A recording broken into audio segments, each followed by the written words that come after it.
But hello, my name is Eric Karstens, and I am the program manager of Bausi Ocean Awareness Programs. We are a Massachusetts-based nonprofit that engages young people all over the world in environmental activism through art making. Our flagship program is the annual Ocean Awareness Contest, which invites young people to create and make art to speak up for our blue planet. It's open to students worldwide between the ages of 11 and 18 in middle and high school. It's totally free to enter, and you are welcome to submit visual art, poetry, spoken word, creative writing, film, music, dance, interactive, and multimedia submissions. This year, our theme is the funny thing about climate change. So our challenge to you is to use humor, satire, or other fresh perspectives like humor, irony, parody, even optimism and hope to communicate the urgency of the climate crisis. So we want to know what's a fresh perspective that you don't typically associate with the climate crisis, and how can you use it to advocate for our environment? We offer cash awards up to $1,500, including on the left here, the We All Rise Prize, which offers 20 $750 awards for a grand total of $15,000 to students in the US who submit to the contest and identify as Black, Indigenous, or Latine. Eligible students are welcome to submit in any of the categories in the Ocean Awareness Contest, and winners are chosen by a representative committee, including two of our speakers today. And the 2022 poster that you see here features art from one of our 2021 winners, Danielle Nelson, who is also one of our speakers today. And then on the right, we have the Voice of the Sea Award. We partnered with the amazing Taylor Johnson, who is a poet, activist, and spoken word artist. And this is really designed to recognize notable spoken word submissions. So any student anywhere in the world who submits spoken word poetry will be automatically considered for the Voice of the Sea Award. And keep an eye out for our social media accounts, because Taylor is sharing a lot of tips and tricks for whether or not you're new to spoken word or a seasoned poet. The deadline for submissions is June 13th, 2022, and we cannot wait to see what you submit. So now on to our deep dive series, which is where we introduce you to artists, scientists, community leaders, students, activists, who are using unique strategies and pushing science communication and art advocacy to new creative depths. So we have four speakers today, and we will get kicked off with Jason Talbot, who is a co-founder and alumnus of Artists for Humanity, which is a Boston area nonprofit that fuses art making, business training, STEM learning, and audience engagement to create empowering experiences for under-resourced teens.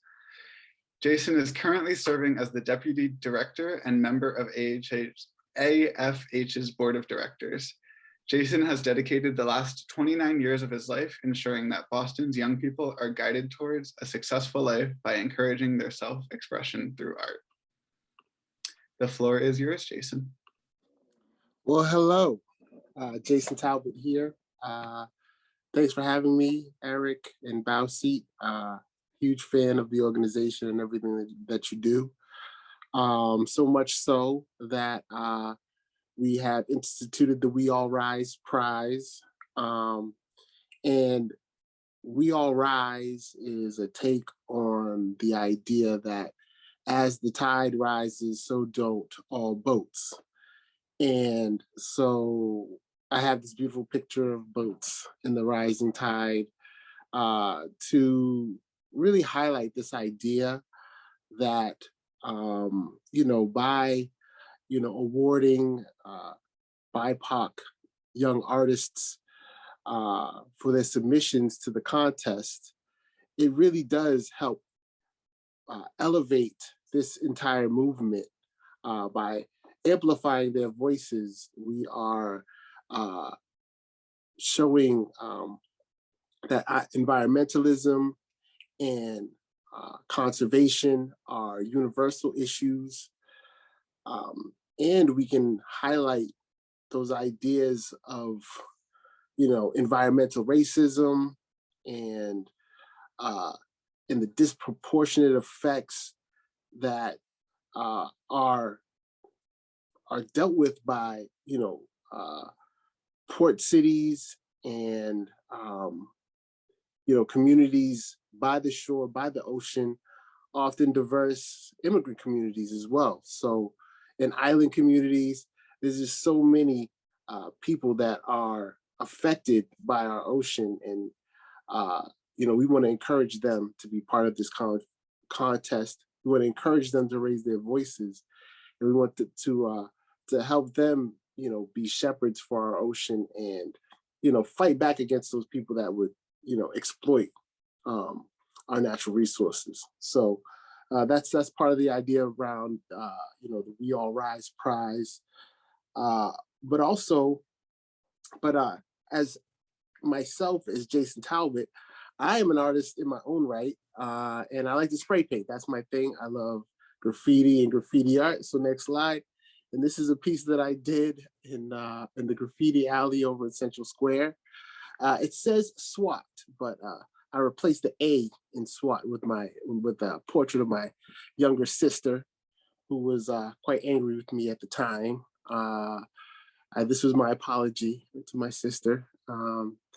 But SWAT is traditionally stands for the SWAT team, Special Weapons and Tactics of the Police Force. If the police ever get in trouble and they needed to call the cops, they would call the SWAT team, and SWAT would come and help them out. As a young kid, I thought that was cool, but as I grew older, as my worldview changed, this idea of weapons and tactics, this violent connotation to the word, it didn't gel with my vibe and what I was living in my life. And so I changed the acronym to stand for simultaneously witnessing all things. And the idea there is to really be observant, to really look at the world around us, to come to a deeper understanding of what we're dealing with as people, what we're dealing with as a community, what our neighbors and our friends and our fellow residents, our fellow earthlings are dealing with. And so to really be wide-eyed and observant. And so next slide. This is a picture from my sketchbook, and it is about observation. And I think that we all must be observant first, especially in our artistic practice. And as we're looking out at the world, really see deeply. And I think this practice of seeing, it's very fundamental to science, environmentalism, but all sciences really. Science is really using your eyes and using observation and using what you see and what you can learn through observation to dictate how you understand the world. And I think, you know, as artists, you know, we have a certain responsibility to use our keen observation skills to come to a deeper understanding of our world, be critical, and hopefully see solutions through the fog by observing deeply. This was a lesson that I learned with this next slide. In art school, I was given an assignment, and it was to write a 10-page painting, no, a 10-page paper about a painting. And I thought it was a truly impossible task. I took to the Museum of Fine Arts in Boston, and I wandered around the halls until I found a very highly detailed painting. I thought if there was enough detail in the painting, then I could muster 10 pages of description. And this was the piece that I settled on. It is the Seventh Plague of Egypt. A very interesting piece. And the seventh plague was hail. So there was tremendous hail, monsoon, raining down upon Egypt. And I looked at this painting, and I looked at it for a minute or so, a couple of minutes, and I saw I saw more than I did when I first saw it. And then after 4 or 5 minutes, I saw even more. I could see deeper and deeper the more time I spent with this piece. After I processed one idea, another idea broke open in my mind. It was amazing that my first glance, how shallow my understanding was of this image after a glance. And so the time that I took really deepened this image for me. And I want us all to realize that, you know, if you take some time, if you open your eyes and you're using more than just your eyes to see, using your mind and your imagination and your voice and your artistic vision, then you can see the world so much more deeply. And in seeing in this way, you can see solutions. In this contest where we're asking you to see um, the funny side of climate change. It's just so interesting and unique, and it's such a different approach. We can understand how detrimental climate change can be to us in our environment, but um, we also understand that people don't always want to hear bad news. And so if we can help people understand uh, this issue and enjoy the conversation, then I think we can do some good work in this arena. Next slide. So one thing that I like to do in my artistic process is to imagine, my sketchbook page or the canvas that I'm painting on as a window into another world. And I think that we need to think about what's that world look like as we're painting and drawing it, as we're describing it to our audience. What are we trying to show people? Where are we trying to bring them? And if we're trying to help them to, see the lighter side, the optimistic side of climate change, I think that we can look at it as a window that we're bringing our audience into and that we're exposing them to.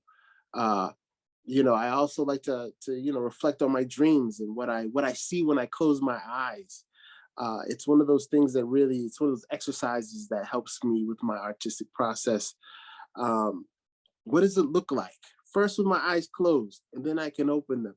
Then as I start to draw, what I'm drawing doesn't match up necessarily with what I envision, but I think the more you practice and the more time that you take, you can start to match up, what you can draw and what you can envision.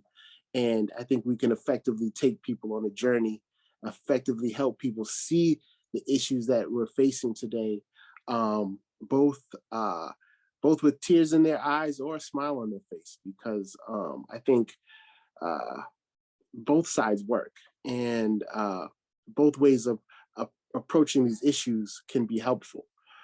Um, so yeah, that's another awesome picture. And this slide was of a painting that I did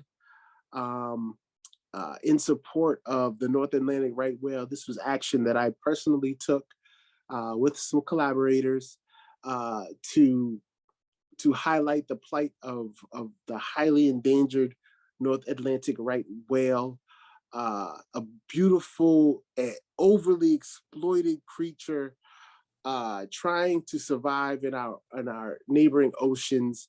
And I felt that I wanted to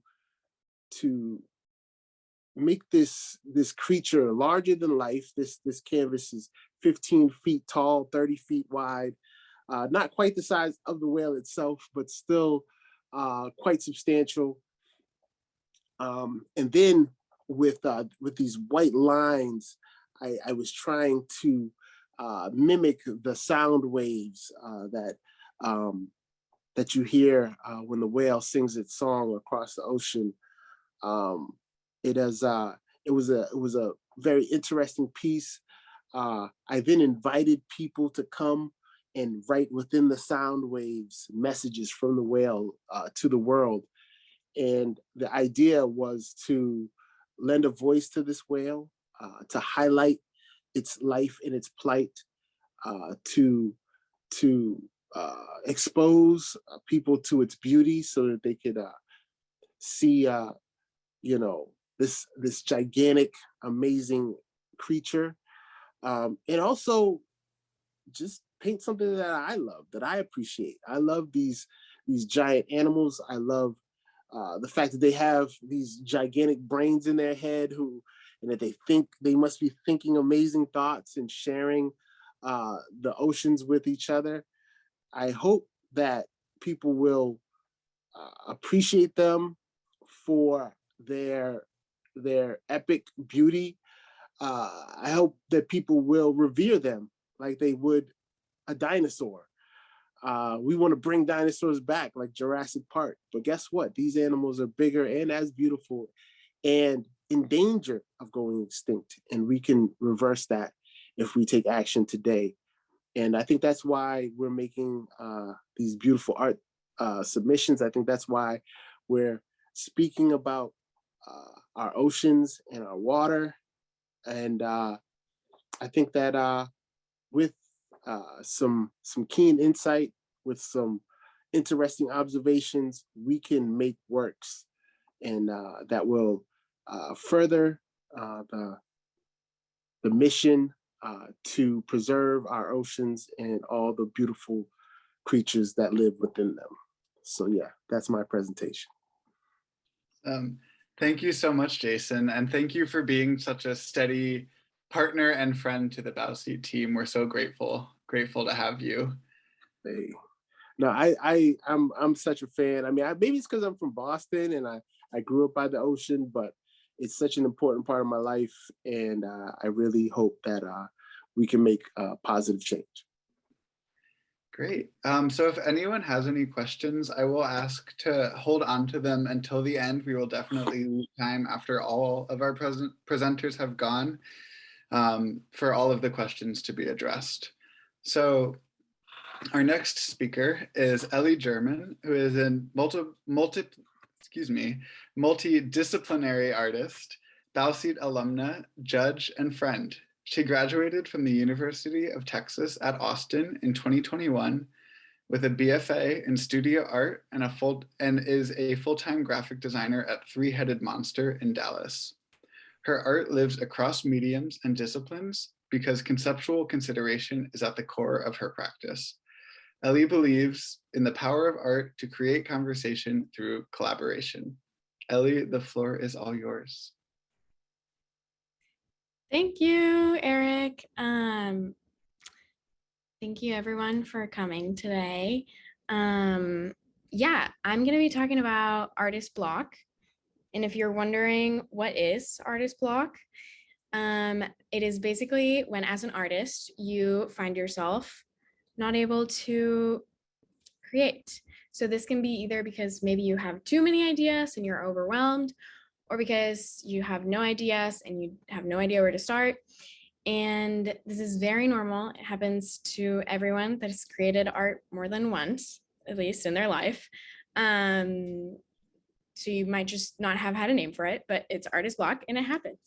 And so I'm gonna go over 10 exercises that you can do to get yourself out of that rut and just creating. And throughout all of these examples, try to remember that the point is to not put a lot of pressure into them, have fun, and to just jump right in and make and not overthink.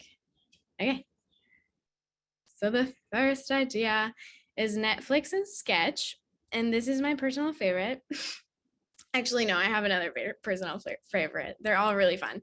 But this one is really fun because you're going to get to relax a little. You turn on Netflix or whatever platform you use to, find entertainment, and you search ocean, and you're very likely going to get a lot of really good documentary and series recommendations of informative and beautiful things to watch.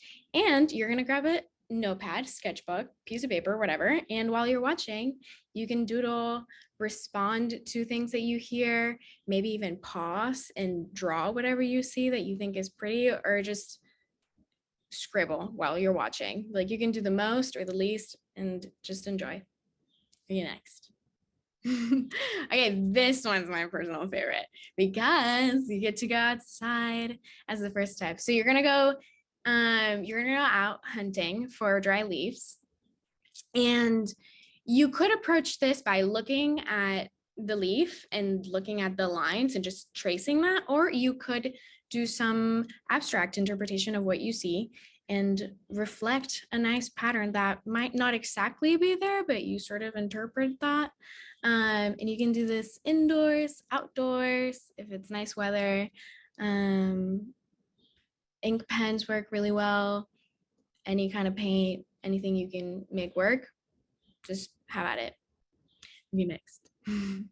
So this one you can get really extra with, but at the bare bones, it's basically you grab magazines, newspaper, anything that has printed images on it, and you're gonna want to find the areas that have blue, crop it out, or like rip it off, cut it with scissors, X-Acto knife, whatever you want.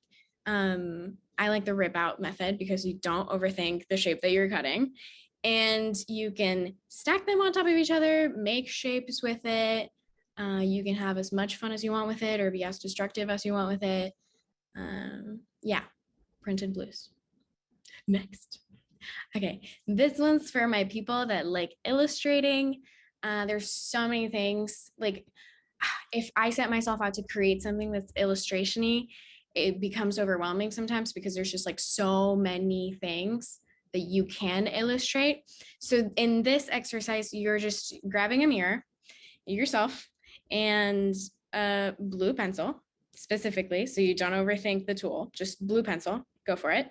And you're gonna draw yourself and try to do whatever comes natural. If you're a detail-oriented person, go for it. If not, you can do single line drawing. Try to do whatever comes most natural to you. And yeah, yourself in a mirror. And try maybe not to use your phone because sometimes you get notifications and then you get distracted and then you're back in artist block world. And yeah, but whatever. Okay, next. This one's also really fun because it's kind of a crazy mess when it's happening. Wordstorm. So basically, you're going to grab a piece of paper and a pen and you're going to write all the words that you can possibly flush out from your brain. Try to make it so it's not, you're not composing like a sentence, it's just random words. And this is actually kind of hard to do if you really try to do it fast. And the fun thing about this is that when you're done, you can look back at what you wrote and you might find an interesting pattern of the way, like the train of thought that you have that is very unique to you, or it might reflect your mood. And then when you go to create, you have a sort of space to look back at and look for references to how you're really feeling or what you have in you that you can put out there in the world. So yeah, this one's kind of destructive and crazy. This one is you're gonna choose your favorite ocean being. And if you don't have one, because they're all amazing and wonderful, you're just gonna pick a seahorse because that's like, it's funny looking and there's tons of pictures of it in the internet, so there's no excuses. And you are going to find as many materials as you can possibly find, whether it's traditional things like paint, pencils, markers, or not traditional things like ketchup and coffee and crazy kitchen supplies that your parents might yell at you for using. And the goal of it is to look at the image of your favorite ocean being and just draw that with all those different materials. And this is really to get you just like using a lot of different stuff. So don't go crazy if you can't make a seahorse with like ketchup, because it's just impossible to make it look realistic. So it's just to get materials going. Next. Thank you, Eric. This one, the goal of it is to just get started, get mindless, and not overthink anything. So grab a piece of paper, grab a pen, and you're gonna make a small shape, and then you're gonna want to echo that shape until your piece of paper is full. And this is gonna take, if you get really detailed, this is gonna take a long time. And eventually you're just gonna be like, oh, I've been sitting here for an hour and I made a piece of art and I didn't even think about it. So that's kind of cool. And it's just, you just gotta get going and do it really fast. Okay. This one is kind of gets back at like the root sometimes of artist block. So a lot of the times something that happens to me is I'm creating like a lot and I am not consuming enough art. So in this exercise, music is your muse, you're gonna wanna lie down, cue 5 songs that you really like, and just enjoy them. And just don't like look at your phone, get up. You can sing if you want to, but the purpose of this is to just consume art without doing anything else. Sometimes just like feeding your artistic brain a little bit will get you right out of that bump. And it's much faster than going to an art museum or not being able to find an artist that you like to look at. So yeah, that's fun. This one might lead you to a really, really unique concept for your art making. So what you're gonna wanna do is come up with a really simple question. It can be something like, what's your favorite thing about the ocean? What's your earliest memory of the ocean? Simple questions that anyone can answer without a lot of confusion. And you're gonna go to the people in your life, your family, your friends, your teacher, anyone and everyone that might want to talk to you. You're gonna ask them this question. And a lot of the times you might get some boring answers, but every once in a while, you might be really surprised as to what conversations spark and what that leads you to creating or thinking about. And it's interesting. And then this one, also a really amazing one, and the last one, is to look at Bowseat for inspiration. If you go to the resource studio and then click on inspiration, you're gonna get a lot of really cool content that you can look at, and try not to go into it thinking about how can I make something that is like this cool, or how can I, like try to not overanalyze and like find patterns and think too deep. Try to just sit in the audience seat and enjoy it for what it is, kind of like the music exercise. You just want to consume some artwork and creative stuff. And yeah, so that was all 10 exercises. And I'm gonna go over it really quickly. Netflix and sketch. You pull out Netflix, you sketch along. Leaf patterns. You go outside and find a dry leaf, draw on top of the leaf. Printed blues. Cut out some blue patterns within magazines, newspapers, anything printed. Self-portrait.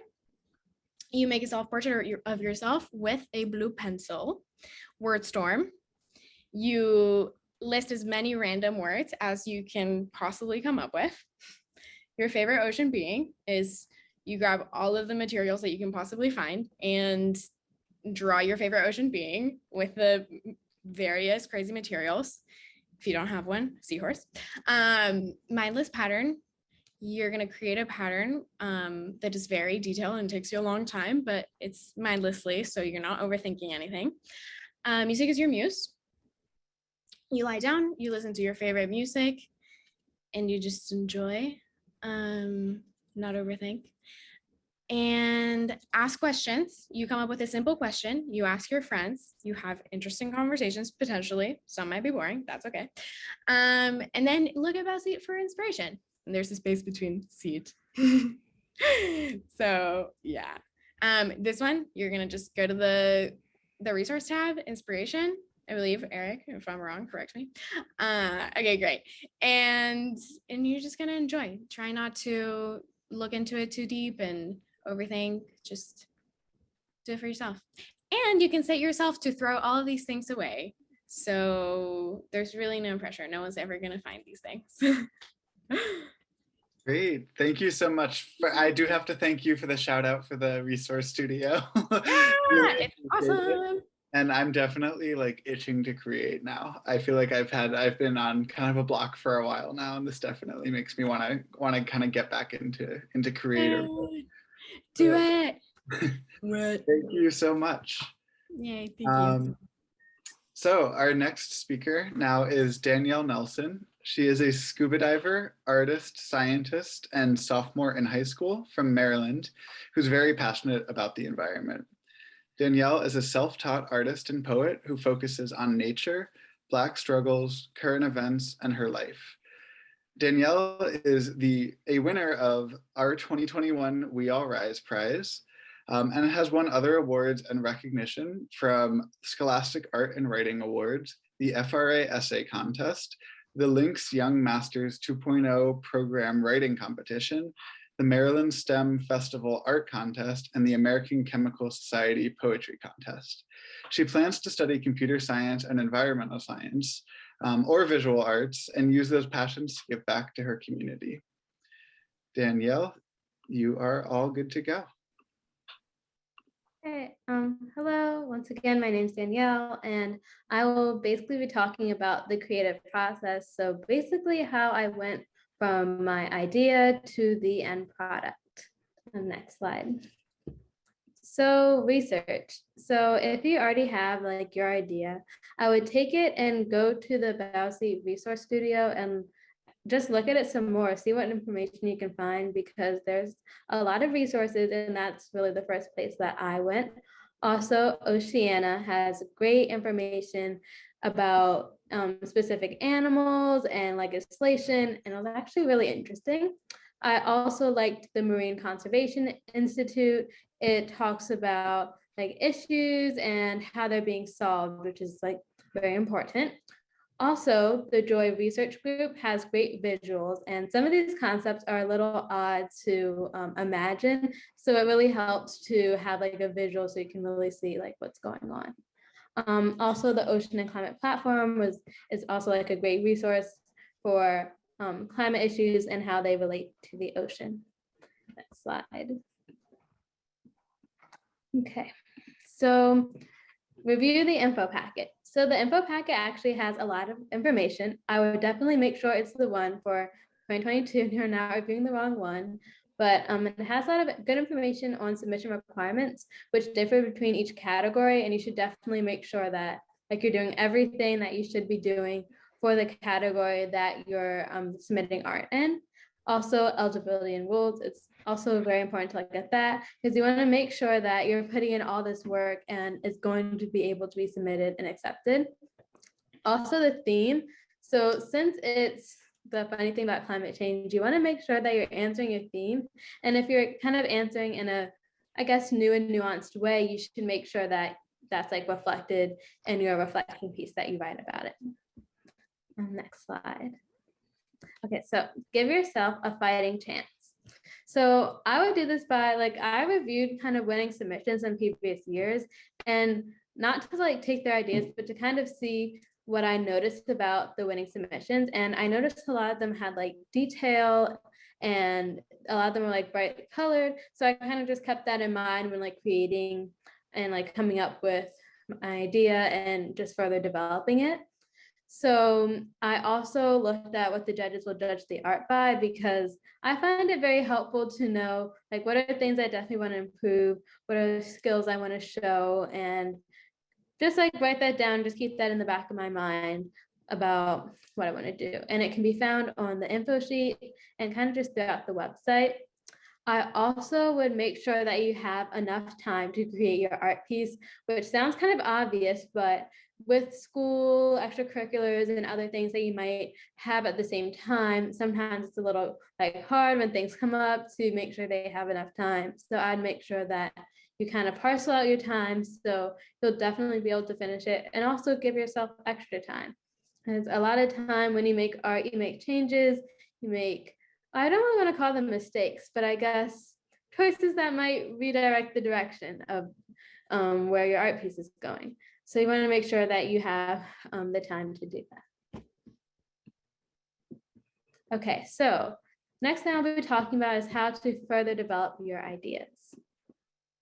So you want to stand out. So you should know that this is an international art contest. So there are going to basically be people from all around the world that are applying, and you want to make sure that your application is going to stand out from everyone else. So you should be unconventional, try mixed media, try like new things that you haven't done before, try new concepts. So for example, in this middle piece, it's like a mixed media, and I wasn't really going to submit it for anything. I didn't, and I just kind of want to just try new things, just try to expand like what I've done, see how different mediums work together, kind of experiment. I didn't really have a direction I was going with, but I think it's a good thing to kind of get out your comfort zone a little bit and try new things. You never know how you can incorporate new things with the other techniques that you already have. Next slide. Okay, so tone. So tone is defined as a general character or attitude of a place, piece of writing, situation, and etc. So the tone really will probably come from the way you interpret the prompt, which is different for everyone. So you might interpret it as like a dark satire versus playful humor. And you can also think of the tone like having another meaning. For example, if you're talking about like a dark concept and like a sad kind of dark truth, and you have a playful kind of bright colors to try to, I guess, represent that it's not taken seriously. So you want to kind of think of all of that the tone and how it can really be added to like further the meaning of your art piece. And also colors and styles. Like I was saying, the happy and playful colors normally is like a lighthearted kind of style versus dark and neutral. And cartoonism versus realism. I personally think that a lot of people associate cartoons with childhood, and those are normally like bright colors, light concepts. It's not a dark, heavy material. So oftentimes when I see cartoons, I kind of think of, I guess, playful and a lighthearted attitude. Next slide, please. Okay. So lighthearted. This is kind of a more lighthearted tone on the left side. These are like some pieces that I made with that thought in mind. Oh, it's also important to make sure you already have this established before you go into it. And they are more so like the cartoonism kind of style. They're very bright colors. It's just a different mood compared to kind of like the dark tone on the right, where those drawings are more so like dark, pensive. They're definitely not lighthearted. It kind of makes you think about them a little more, like look like a little deeper into it. So yes, next slide. So focus on what you do well. So this is a piece I am currently working on, but I want to talk about basically how I narrowed in on the things that I did well. So I have done a lot of practice with acrylic paint. I'm also in drawing and painting class where I mainly work with acrylic paint. It has also helped too, so I felt really confident in that medium. I also chose like the portraiture subject because I do portraits and I really like them. I also chose a style, which is like realism, that I'm pretty comfortable in. I would say it's like a little bit of a mix of surrealism in there, but yes. So I wanted to try to pick things that I knew that I could be successful in because I wanted to get an outcome, if that makes sense. If you're doing it on your own, like it's not a art contest, then you don't really have to be as cognizant. Whether it's an art contest, you have a deadline, you want to make sure that what you're going to be doing is going to be successful. And I also used a reference image. I encourage you to take your own reference image because I oftentimes like don't want to have anything with copyright, and I find it easier to get it exactly the way I wanted with my own reference image. So I would make sure that you're careful with copyright and give everyone, I guess, the credit that they need. Next slide. So planning. So I did more practice, especially since I knew drapery and hands are kind of hard. So I wanted to make sure that I was able to see, okay, can I do it well enough to do what I want to do in the art piece that I was creating? So if there's a skill that you're a little unsure of, I'd make sure that you practice and make sure that like maybe in your sketchbook, maybe like just do just a little bit of practice and just take the time to make sure that you can do it and you feel like confident in your abilities. Also, I would really recommend to map out the composition. I find this, it makes myself feel a lot better that I know where I'm going, and I usually save a lot of time because I'm not making those decisions as I go, and it's a lot easier to make all those final changes when you see everything out all at once and see what it looks like. Next slide, please. So the final process. So here are some things to consider: the size or the length. So if something's like a bigger size, I know it's probably going to take me a longer amount of time and I'm going to need more materials. So you want to think, okay, well, do I have enough time to do that? Or is it too small? Can I not put enough detail? Or if it's maybe like something written, is it not big enough, not long enough to say what I want to say? And also for time restraints, know that it's a deadline. You also have other things to do. Do I have time to do everything that I'm planning to do? And like, do I have to admit like small details, and what do I have to do? Also for materials, some materials work better than others for getting certain feels. Like maybe acrylic paint might be better for texture than watercolor paint. And you just have to kind of think about all the different things when you're deciding like the final pieces about your art piece. Next slide. Okay, so this is actually a submission I submitted in the 2020 Bausi Ocean Awareness Art Contest. It did not get selected, but I think I know why. And I didn't really take my own advice because I didn't fully map out the composition, and I started adding things in the middle of it, which kind of made things a little confusing, and it wasn't really flowing together, and it could have been a lot better if I had taken the time to really think of it beforehand. I think I also should have done more research, because I ended up doing research as I went along, which was kind of like an odd strategy. So yeah, so those are other things that I recommend just to make sure the process goes smoother.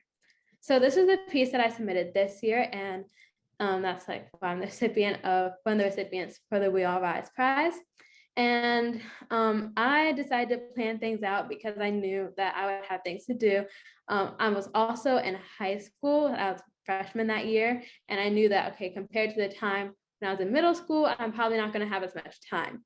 So what I did is I took a picture on my phone, and I actually, I guess, kind of made a mock version of what the colors were going to be, so I can really decide, is that what I want to do, instead of having to waste more time going over it. I did make a change to go from watercolor to colored pencil, but I was kind of already thinking about that already. So it wasn't really like something I was not expecting.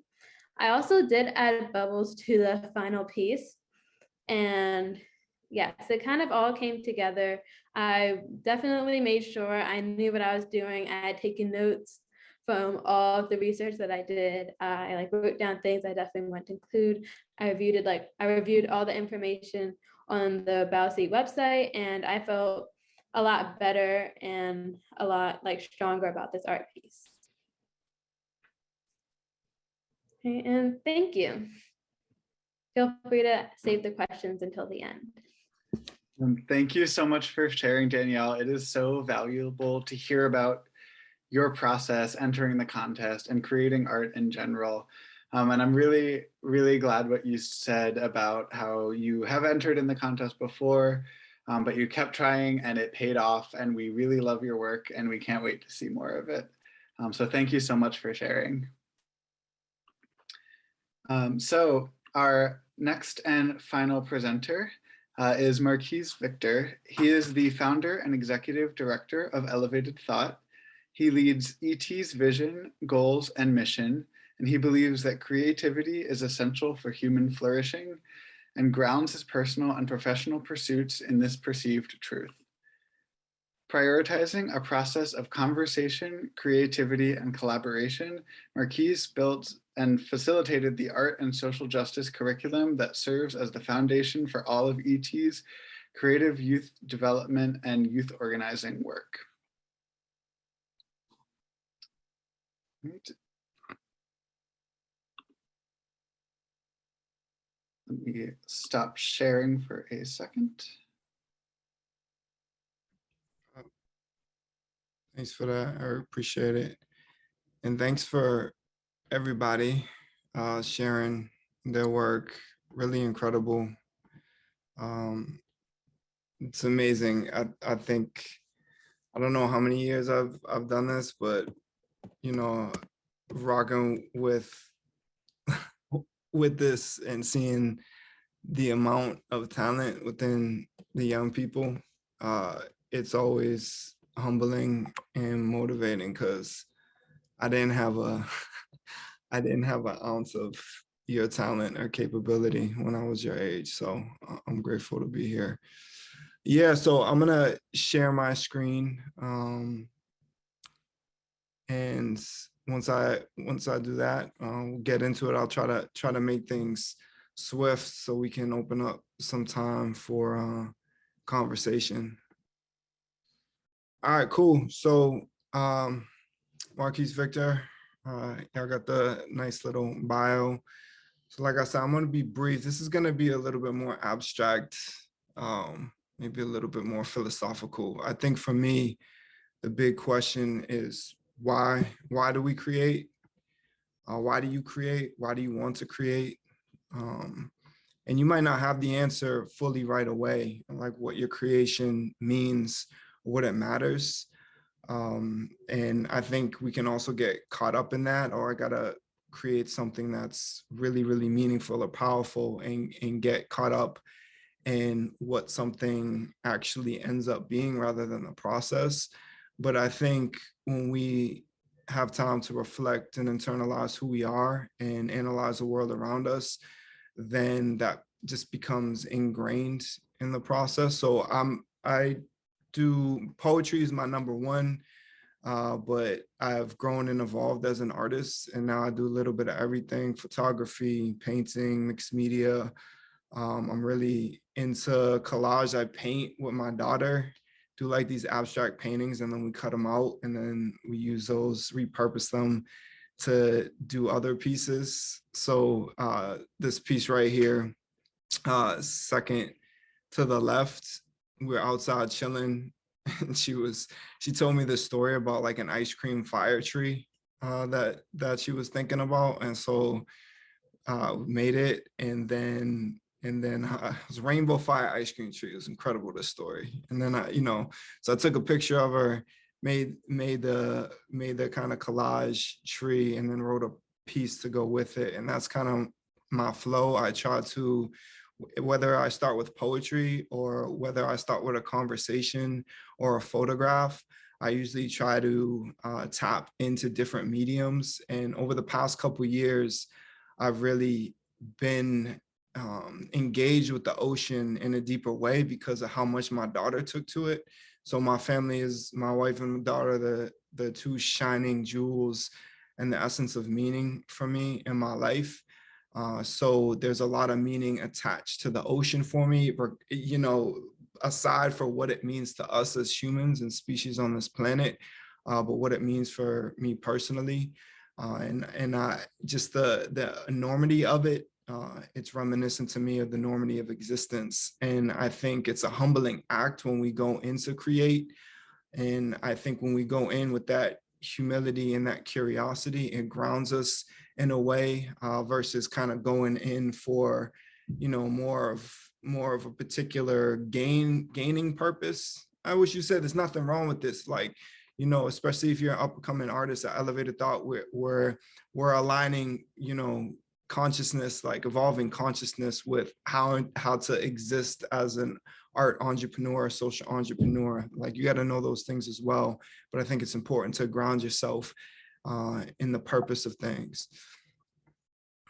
And so for me, and what I don't get to teach as much anymore, facilitate, but whenever I do workshops, I always encourage young people and individuals to identify forms of truth in their life, grasp for truth and meaning in the chaos, I like to say, because this world can feel really, really chaotic. And again, going back to the ocean is just wild and seemingly reckless and also, dangerous, and you got to be careful and mindful. And it's unfeeling. I don't care who you are, it will sweep you away. But if you look at it from a different lens, a different perspective, you see its beauty, you see how much life it gives, how much purpose it has for us and those around us. And I think that's quite beautiful. So I always encourage that, grasping for your truth. Like, this world is not black and white, it's mostly gray. But I do think we have the ability with the creative practice to kind of transcend this animal state. We're one of the world, we're one with everything that was created. But I think we've been endowed with a particular consciousness that we can identify forms of truth in our reality. And I encourage folks to do that. So I just want to share a little video that I made that blends these different pieces of creation together. It's a kind of a still shot video that I put on the beach while my family and I were playing the ocean, and I wrote a piece about it, and I mixed a little, you know, kind of some music to just sit in and relax in. And I want us to find time in our lives, and I hope you can find time with me this evening to kind of just be still and to reflect and to be. So I'm gonna stop sharing this screen real quick and share another, if I can. Let me see here. Yeah, I can see that okay? Yeah. All right. All right, there we go. Can y'all see that video right there, that screen? Thumbs up? Okay, cool. I don't know how the volume's gonna be. It might be too loud and hurt people's ears. Just a thumbs up if you can hear it. Cool.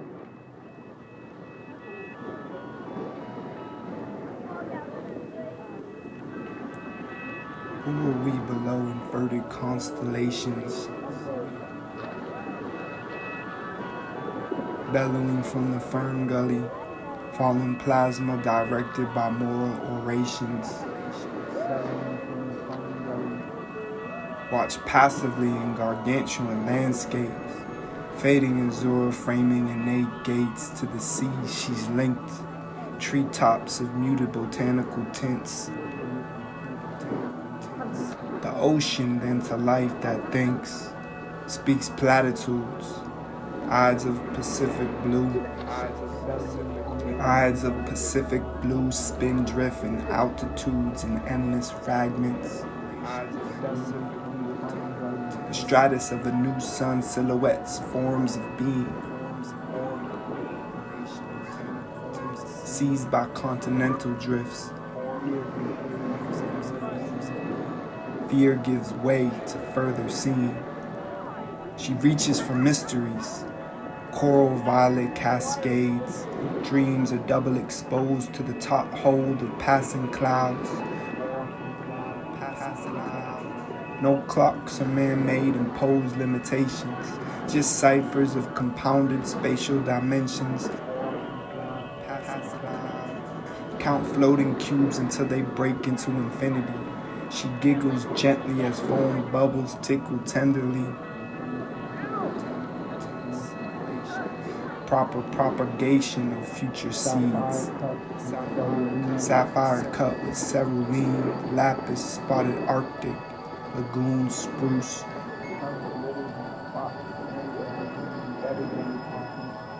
The sun glitters on spots of sand embedded in her palm, and bounces off the dune roof as shells, moon rock once before, now pebbles draped in kelp.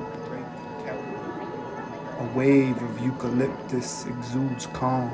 Tame jade manifests symbols of the firstborn. Hydrogen and oxygen in orbital bliss. Electrical charges, cell interiors, neurons lit, synapses hit comprehension. Water is the medium of connection, to and of, through her, through us. Yeah, word. So thanks for sharing that. Can y'all see the PowerPoint again? Yeah, okay, cool. Appreciate that. Yeah, so I just want to real quick, because I want to be mindful of time, but I think creativity and consciousness go hand in hand. And, you know, I think for me going into this process, I'm just going to hone in on this last piece right here. Creating encourages us to reflect, confront, evolve, and nurture. And I think that is true in all forms of our life. And the act of creating has these benefits that we don't even know they're doing, on a day-to-day, how we interact with people, how we interact with ourselves too, see ourselves for who we really are, peel back the layers, the mask and all that. And so for me as a creative, I kind of get hyper focused. So the ocean and the family and love and these connections that I feel I've been just kind of building on this, other things too, but this has been like the focal point of my creativity. And this is just one I did recently, again, kind of mixed media and collage. And the 3 is representative of my family in different states of being, by the beach, by the sea, and in the ocean. So I'm happy to just be here and share and just give a little bit of my perspective and perception and be in a space with other creators. And I just want to encourage y'all to just be and think and create and appreciate the time and space to do that, and push the boundaries of what you can do always. And always ask that question, either before or after, why do you create? Thank you. All right, thank you so much for sharing, and thank you to all of our presenters. That was awesome. So great to hear about all of your creative processes, your inspiration, and just to see some of your work. So now if anyone has a question, feel free to unmute and ask it. You can ask it in the chat.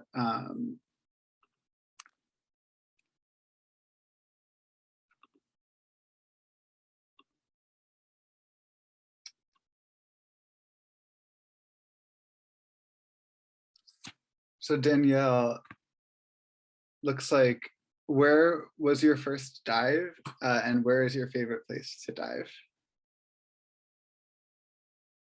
Okay, so this is like an interesting question because of the pandemic, I haven't really been able to go diving as much as I wanted to. So far I've been to Dutch Springs. It's like a quarry, and that is where I earned my certification. The next dive trip I'm going on is to Andros, where I'm going to be doing like research. I'm really excited for that, but I guess that's really the only place I've gone diving so far.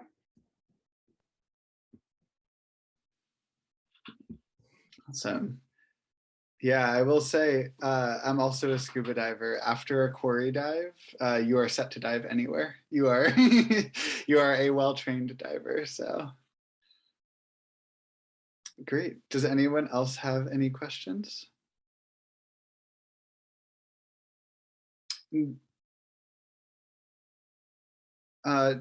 So Danielle, how long did it take? Does that the scuba diving, or for you to do your artwork? How long does it take you to create a piece? It depends. So normally the creative thinking process can take the thinking process did take me a bit. I would say all in all, that was probably at least 2 hours that I spent researching, and then I came back to it, and then I spent half an hour one day and just split up my time. All in all, I think it would be about maybe close to 12 hours. I'm kind of a slow worker, and I do listen to music while I work and things like that. I'm not sure if that really slowed me down, but the whole process probably took about that amount of time combined. Great, thank you. If anyone else has any questions, feel free to leave them in the chat. I do have a question for all three, and that all three of you, and that is, what is something within the world of arts, within the world of creation that you have not done yet, but want to try? And I guess we can start with, if anyone has an answer ready, you can start. Don't want to put anyone on the spot. have an answer. I've never tried writing poetry seriously. I think I might have done it in a class once or twice out of like, that's what the teacher asked to do. But I've never really done it on my own. And I have really done most things in the art world. So I would say poetry. Yeah.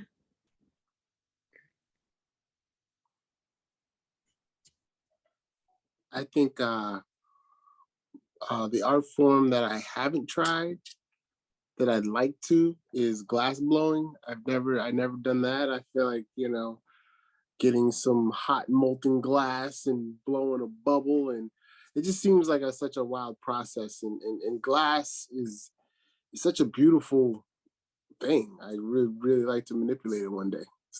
Seems like it would be fun, a lot of fun, and scary and dangerous too.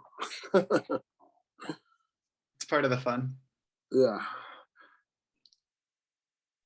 I agree. For the glass blowing, I've been wanting to do that. I just don't know exactly where to go, where to start.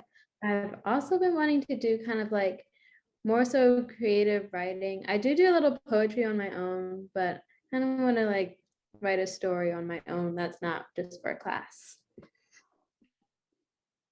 Great. Well, thank you all for sharing. Anyone else has any questions? Still feel free to drop them in the chat. Otherwise, I do want to share some ways to kind of follow up and keep up with our speakers for tonight. Artists for Humanity is Jason's organization. Here's Ellie's website and Instagram, Danielle's art Instagram, and then Elevated Thought over here. And then, of course, if you'd like to keep up with Bowseat, if you're not already part of our network, you can follow us down here. I know this is a lot of text on one slide. We will also send all of this out in a follow-up email for everyone who is registered for this. But if no one else has any other questions, thank you so much for joining us tonight. We really appreciate it, and we hope you have a good rest of the night.